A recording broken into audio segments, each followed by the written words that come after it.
Rodri, bonjour. Un petit état des troupes. Cédric nous a dit qu'il avait une petite alerte au genou, mais que ça devrait aller pour dimanche. Et juste savoir s'il n'y a pas d'autres absents. Et est-ce que Under pourrait être disponible dimanche? Alors oui, Cédric Cambo une petite gêne au genou. On va voir son évolution. Aujourd'hui, il a été un petit peu embêté par ça. Concernant Under, il pourra être là. Le reste, il n'y a rien à signaler à part bien sûr une fatigue logique 48 heures après le match. C'est normal, mais il faut aussi, tout le monde est normal, tout le monde va bien, mais il faut faire aussi très attention parce qu'on a un calendrier chargé, donc on doit être sûr d'avoir tout le monde disponible pour des matchs très important, quasiment clé qui arrive. Bonjour coach. Deux petites questions. La première sur l'un de vos joueurs, Matteo Guendouzi. Vous déclariez récemment qu'il a 23 ans, mais on a l'impression qu'il a 30 ans parce qu'en termes de maturité, il est au-dessus. En quoi c'est important d'avoir un joueur qui a la haine de la défaite dans son équipe pour la saison, pour l'ambiance du groupe? Voilà. Alors oui, c'est un joueur qui a un ADN très compétitif, qui veut donc toujours gagner. Mais en plus de cet ADN compétitif, il a aussi il a surtout pris cette saison une très grande capacité dans le jeu aussi, qui nous permet d'avoir une très très bonne évolution sur le terrain de par sa position notamment. C'est lui qui nous donne un petit peu cette pause au jeu, ce rythme, le rythme de notre jeu, qui nous permet aussi d'être plus précis et efficace quand il veut jouer avec un partenaire. Il compte un joueur qui, je pense, n'a pas de limite, qui va continuer de grandir, qui va encore découvrir d'autres capacités. C'est un joueur clé pour nous, de par son énergie, mais aussi ses qualités footballistiques. Ouais. Et juste sur la préparation des matchs, vous avez affronté toutes les équipes du championnat et vous déclariez la dernière conférence de presse que chaque match est différent et que vous étudiez chaque équipe à la vidéo.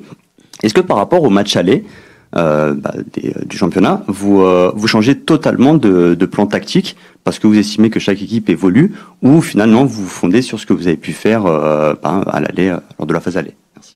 Alors en fait notre analyse est plus portée sur le présent de chaque équipe et on a donc on regarde plus le système actuel de l'équipe qu'on va affronter. Par exemple Reims dernièrement jouant 5-3-2. Donc voilà, nous après avec le positionnement de nos joueurs, on établit un plan de match et ensuite on exécute la tactique qui est donc pour ce plan de match établi. Bon, pour nous, vous savez, le jeu de position c'est déterminant pour pouvoir relancer de derrière, pour avoir le ballon contrôlé dans le camp adverse, pour pouvoir ensuite faire plus de passes dans ce camp adverse. Et pour tout ça, on a besoin d'être très concentré sur notre positionnement sur le terrain pour embêter aussi l'adversaire, pour avoir une supériorité, pour continuer d'avancer sur le terrain. Il y a des lignes de 5 en face avec des joueurs qui sautent tout de suite sur le rival qui arrive. Il y a d'autres lignes de 5 qui préfèrent vous attendre derrière. Donc voilà, on doit aussi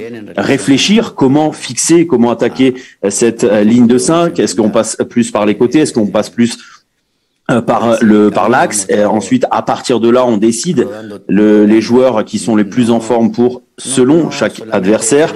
Voilà, c'est un petit peu le chemin qu'on a suivi toute cette saison. On va dire on essaye à 90% de se concentrer sur nous-mêmes d'abord, mais on doit aussi toujours garder en tête qu'il y a des équipes avec des capacités différentes en face. Donc il y a quelque chose à préparer bien sûr, même si on n'a pas beaucoup de temps. Donc on essaye de regarder avec ces vidéos pour avoir aussi en tête le type de match que l'on veut, que ce soit très clair. Hola Jorge, une question sur le style de jeu que vous mettez en place depuis plusieurs semaines.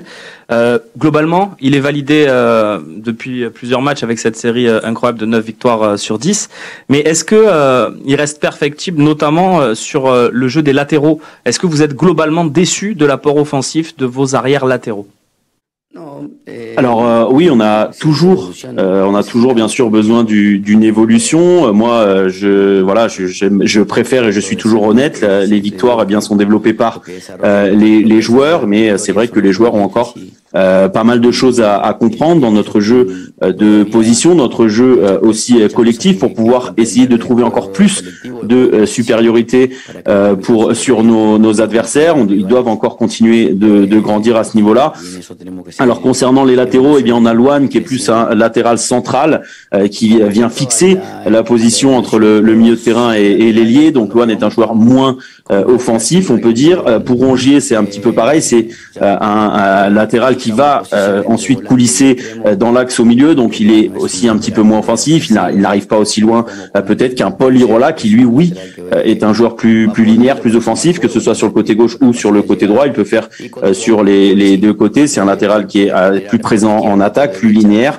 Voilà, nous on utilise soit le 3-2-5 ou ce 3-1-6, donc ça dépend.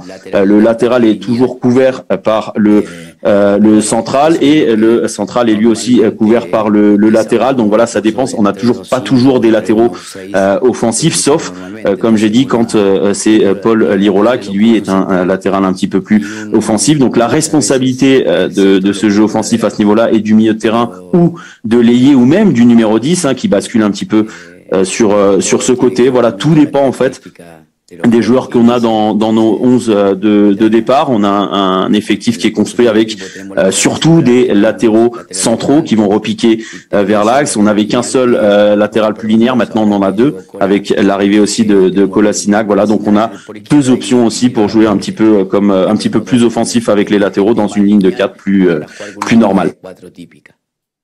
Rolleray, je voulais vous parler de Amin Harit, qui réalise de très bonnes performances, et savoir qu'est-ce qu'il s'est passé entre cette période où il jouait très peu ou quasiment pas, et tout d'un coup le fait que vous le relanciez et qu'il soit performant. Est-ce que c'est lui qui a changé vraiment quelque chose, et si oui, quoi?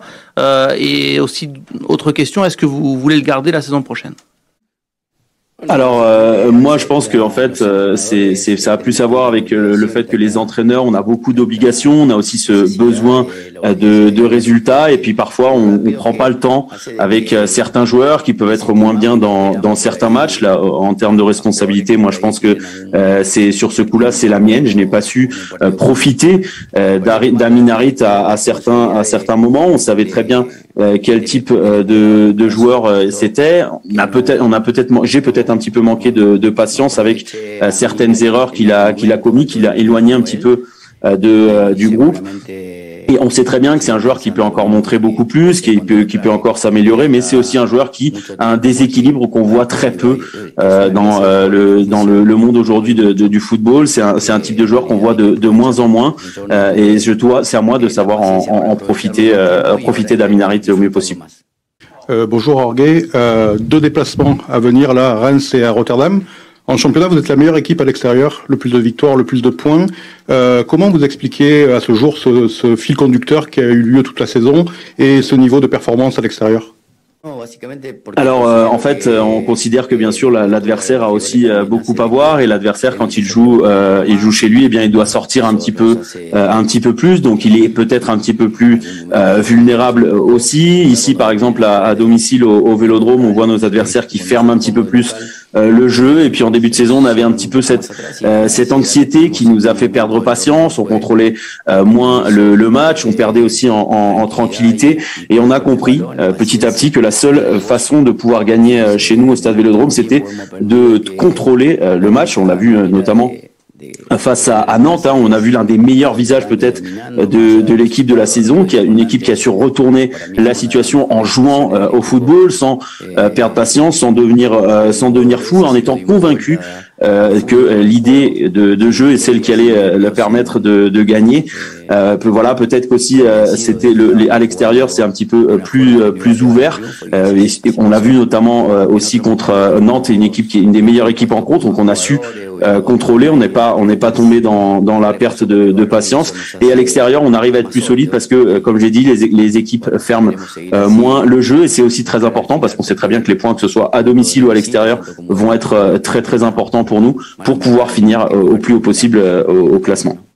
Coach, la traditionnelle question, Steve Mandanda, Paul Lopez, c'est ça d'avoir 2 grands gardiens dans son effectif. Est-ce que vous allez reconduire votre raisonnement du quart de finale? Vous aviez fait enchaîner Steve Mandanda, Montpellier et Salonique. Est-ce que vous allez faire ça pour dimanche, avant la demi-finale aller? Alors l'idée est de répéter le même format.